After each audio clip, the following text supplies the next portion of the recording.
El origen de la Villa del Rosario. La Villa del Rosario de Cúcuta, sede del Congreso Constituyente de 1821, donde se da el marco constitucional de la República de Colombia, la primera república, la República de Colombia de 1819-1831.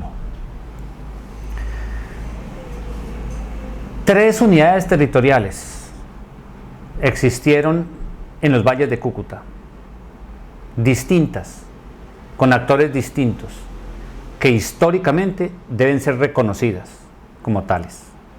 La primera unidad territorial fue el pueblo de indios de Cúcuta. El pueblo de indios de Cúcuta como República de los Indios, instituida en el año de 1641 por el doctor Diego Carrasquilla Maldonado. La República de los Indios es la primera unidad territorial de todo el valle y sirve de apoyo para todos los pobladores blancos, mestizos, terratenientes, puesto que allá la doctrina, a la capilla doctrinera tienen que ir a misa, tienen que ir a cumplir los preceptos religiosos. Digamos que en el siglo XVII, además de la territorialidad de la ciudad de Pamplona, que es a donde pertenecen todos, porque es la gran jurisdicción de la ciudad de Pamplona de Indias, fundada en 1549, pues el pueblo de indios es el soporte de ese crecimiento demográfico, económico y demás, y sobre todo para el cumplimiento de los preceptos religiosos. Es decir, los efectos de municipalidad que tiene la doctrina de indios, siendo de la República de los Indios, no de los blancos, pero allá van en la condición de agregados. Ahora, ellos reivindican la condición de agregados erigiendo parroquias, y los vecinos blancos, numerosos, terratenientes, boyantes, empresarios, exportadores de cacao ya por el Maracaibo, al mundo, ellos logran erigir su parroquia en el año de 1734. El expediente lo arman entre el 733 y en el 734 ya tienen la parroquia. Doña Juana Rangel de Cuellar dona las tierras, hacen las demás escrituras, llenan todos los requisitos y tienen el título de parroquia por el presidente de la audiencia, don Rafael Deslava, en 1734. Y es una parroquia muy sólida, una parroquia muy boyante, que va a tener una proyección económica extraordinaria frente a lo que era la ciudad de Pamplona, ya de por sí centro del gobierno eclesiástico y civil. Pero ¿qué pasa con los vecinos blancos que también están desarrollándose en el valle del río Táchira? O son agregados del pueblo de indios o van a misa a San José. Ellos también tienen que resolver su situación.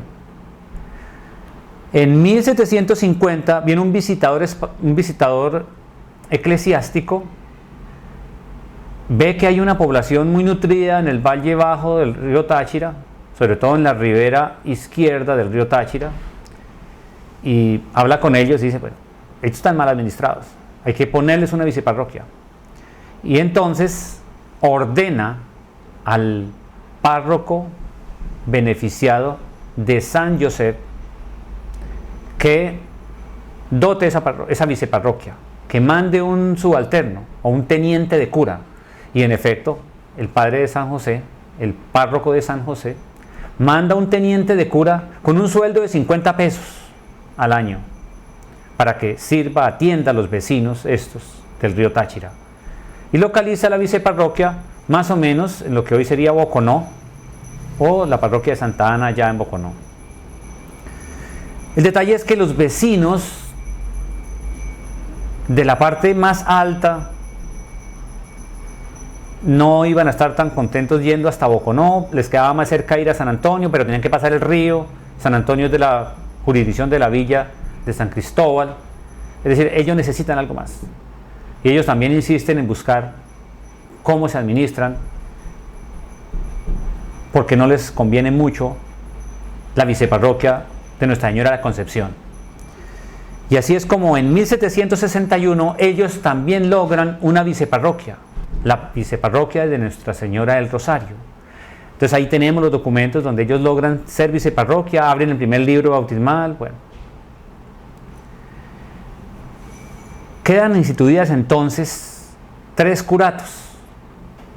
El curato de San José, que es la parroquia matriz, La viceparroquia de la Concepción, sufragánea de San José.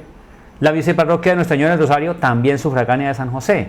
Bueno, todos ellos blancos y mestizos al margen del pueblo de indios, que es la República de los Indios, que es otra historia.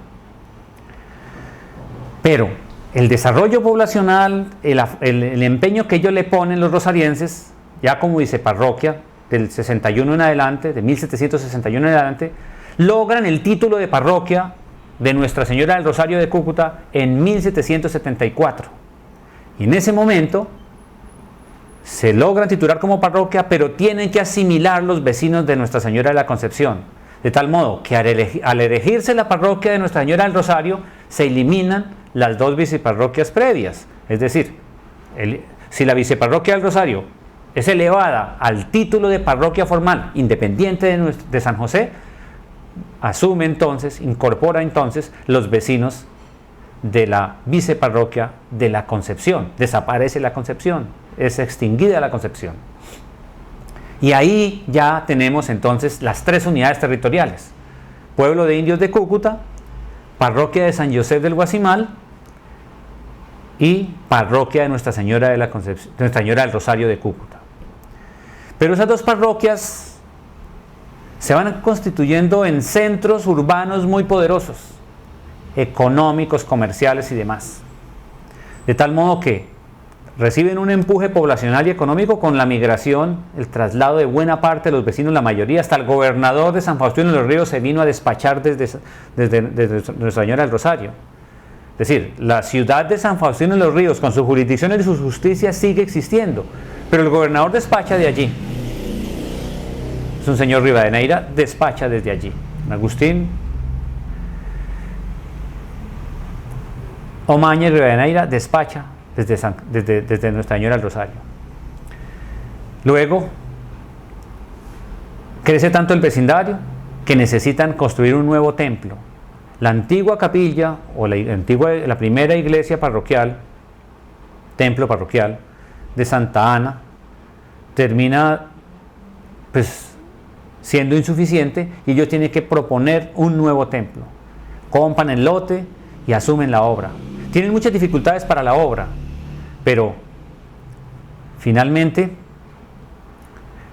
con el adelanto político que ellos logran, al titularse como villas, porque el rey los titula como villas en 1792, en favor a su lealtad, ellos no le jugaron al proyecto de los comuneros en 1781, de tal modo que le sustentan requisitos, pagan los impuestos y logran titularse como villas.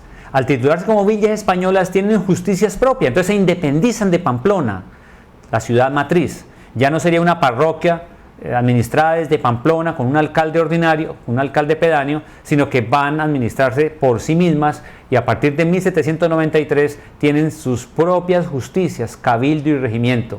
Y eso empodera esos dos territorios, San José de Cúcuta y Villa del Rosario de Cúcuta. El pueblo de indios sigue su derrotero histórico porque son los indios, es una parte, es otra república, siguen ahí.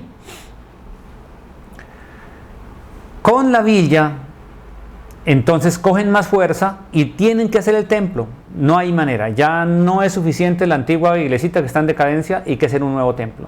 Y es así como aparecen los grandes líderes para construir ese templo.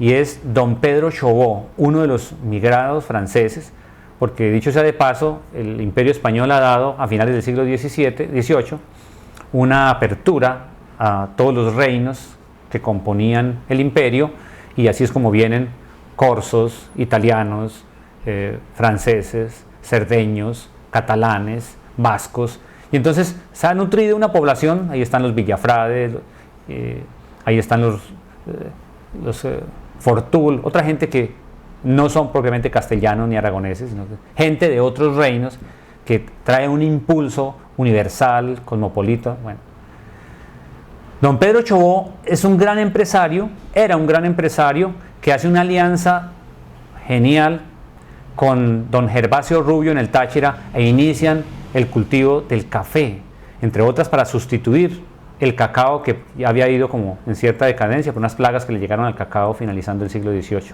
pensando el siglo XIX. Pero don Pedro Chubó hace algo más que sembrar café. Él lidera la construcción del templo, el templo de Villa Antigua, del Parque Gran Colombiano que hoy conocemos. Don Pedro Chubó en menos de 10 años logra levantar el templo como mayordomo de fábrica. Entre 1798 y 1808 él construye el templo. El templo lo bendicen, lo consagran en 1808. Y eso es muy importante, porque en ese templo es donde se van a llevar las principales sesiones del Congreso Constituyente. De hecho, la Constitución se sanciona en la sacristía del templo parroquial, templo mayor de la Villa del Rosario de Cúcuta. Entonces, en resumen, es contarle al mundo, a los norte santanderianos, a los colombianos, porque en el interior del país todavía no reconocen que Villa del Rosario es una unidad territorial única y autónoma, sede del Congreso Constituyente, que aquí se fundó el Estado Nacional Colombiano, aquí sesionaron los constituyentes durante el año 1821, aquí se sancionó la Constitución en el templo, que hoy es una ruina extraordinaria de la Villa Antigua, de la Villa Rosario de Cúcuta.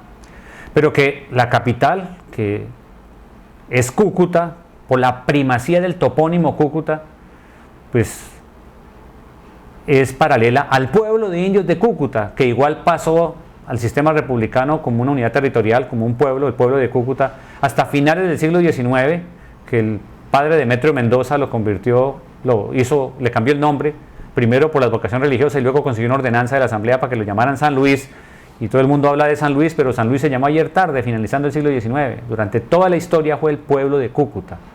Y así es como reivindicamos la existencia de 3 unidades territoriales. Insisto, San José, el pueblo de indios de Cúcuta y Nuestra Señora del Rosario.